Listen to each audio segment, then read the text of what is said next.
दोस्तों, उत्तर प्रदेश के कानपुर के कोहना थाना क्षेत्र की रहने वाली 19 साल की निशा को गांव के ही रहने वाले रंजीत पाले से प्यार हो गया। एक दिन रात के अंधेरे में रंजीत पाले निशा का गेम बजा रहा था। तभी निशा की मां मधुली देवी ने इन दोनों को देख लिया। बेटी और उसके प्रेमी को आपत्तिजनक स्थिति में देखकर मधुली देवी ने उन दोनों को खूब खरी खोटी सुनाई और ये बात अपने पति को बताने की धमकी देने लगी। निशा और उसका प्रेमी रंजीत जानते थे कि निशा के बाप का पुराना क्रिमिनल रिकॉर्ड है। वो पिछवाड़े में पीतल भरने में देर नहीं लगाता है, इसीलिए ये दोनों बुरी तरह से डर गए। निशा और रंजीत मधुली देवी के पैर पकड़कर माफी मांगने लगे। उन दोनों को अब अपनी मौत बेहद करीब नजर आ रही थी। रंजीत मधुली देवी से बोला, आप जो कहोगे मैं वही करूंगा। आज के बाद आपकी बेटी से नहीं मिलूंगा, आप मुझे सिर्फ एक बार माफ कर दो। मधुली देवी ने कहा, मैं तुझे माफ तो कर दूंगी, लेकिन तुझे अभी के अभी मेरा भी गेम बजाना होगा। दोस्तों, कहते हैं मरता क्या नहीं करता।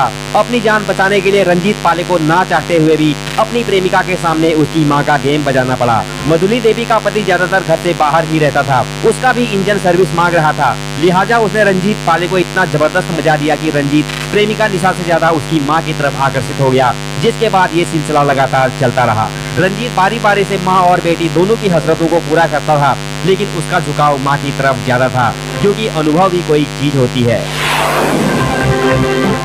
दोस्तों, लगातार कई महीनों से रंजीत पाले दो महिलाओं को डोज दे रहा था, जिस वजह से अब इसमें उसकी रुचि कम होने लगी। रंजीत हमेशा पहले मां के साथ करता था, फिर बाद में बेटी के साथ करता था, लेकिन दूसरी बार उसका जोश कम हो जाता था। इस बात से निशा परेशान रहने लगी। इस समस्या से निजात पाने के लिए निशा एक दिन मेडिकल स्टोर में गई और वहां से रंजीत के लिए कुछ सेक्स वर्धक दवाइयां खरीद कर लाई। लेकिन दुर्भाग्य से मेडिकल स्टोर वाला निशा के भाई सतीश का दोस्त निकला। उसने ये पूरी बात सतीश को बता दी, जिसके बाद सतीश को अपनी बहन पर शक हो गया। उसने ये बात अपनी माँ को बताई तो माँ ने कहा, ठीक है, मैं पूछ कर बताऊंगी।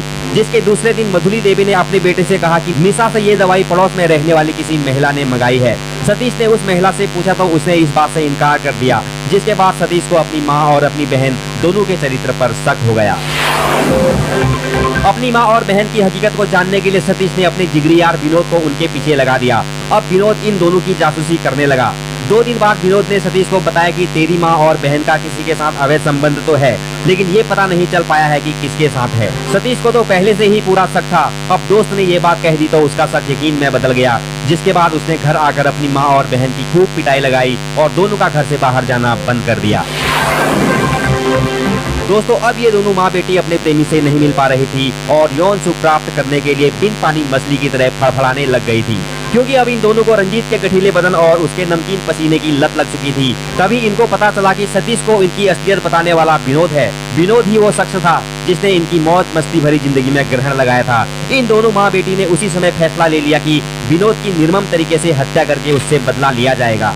इसके लिए इन्होंने किसी तरह अपने प्रेमी रंजीत पाले से संपर्क किया और कहा कि जब तक विनोद जिंदा है तब तक हम नहीं मिल पाएंगे, इसीलिए विनोद को मौत के घाट उतारना बहुत जरूरी है। दोनों प्रेमिकाओं के कहने पर रंजीत पाले विनोद की हत्या करने के लिए राजी हो गया। रंजीत ने विनोद की तरफ दोस्ती का हाथ बढ़ाया। विनोद को मालूम नहीं था कि यही वो शख्स है जो उसके दोस्त की मां और उसकी बहन का गेम बजाता है। किसी खतरे से अनजान विनोद ने रंजीत से दोस्ती कर ली। फिर रंजीत एक दिन विनोद को दारू पीने के बहाने एक सुनसान जगह पर ले गया और वहाँ तार से गला घोटकर उसकी हत्या कर दी।